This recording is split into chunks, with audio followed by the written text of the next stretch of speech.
বাংলাদেশ বনাম হংকং ম্যাচে যদি এই ফরমেশন দিয়ে খেলানো হতো তা আপনার কি মনে হয় বাংলাদেশ হারতো? আমার কাছে মনে হয় সেটা বাংলাদেশ 3-0 গোলে হংকংকে হারতো।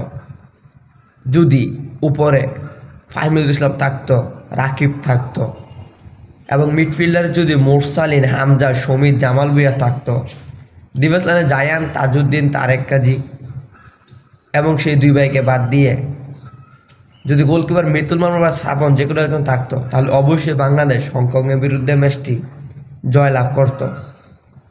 কেন জয়লাভ করবে না? বাংলাদেশ অবশ্যই হাফ টাইম পরে যেই খেলাটা দেখাইছে, প্রথম থেকে বাংলাদেশ যদি 1-2 গোলে হংকংকে পিছিয়ে রাখতো তাহলে অবশ্যই বাংলাদেশ এই ম্যাচটি জিতত। পরের ম্যাচটি যদি বাংলাদেশ কোচ এই ফরমেশন দিয়ে খেলাতো তাহলে অবশ্যই বাংলাদেশ পরের ম্যাচটি জিতবে। যদি এই ফরমেশন দিয়ে না খেলায় তাহলে সেটা দেখা যাবে এবং বড় নিউজ মাধ্যম থেকে বাংলাদেশে জানা যাচ্ছে যে আগামী হংকং ম্যাচের পরই নাকি এই কোচকে বাংলাদেশের মাটিতে আর দেখা যাবে না। তো বাংলাদেশের ফুটবল প্রেমিকরা যেটা চায় সেটাই হয়, বাংলাদেশের মানুষরা যেটা চায় সেটাই হয়।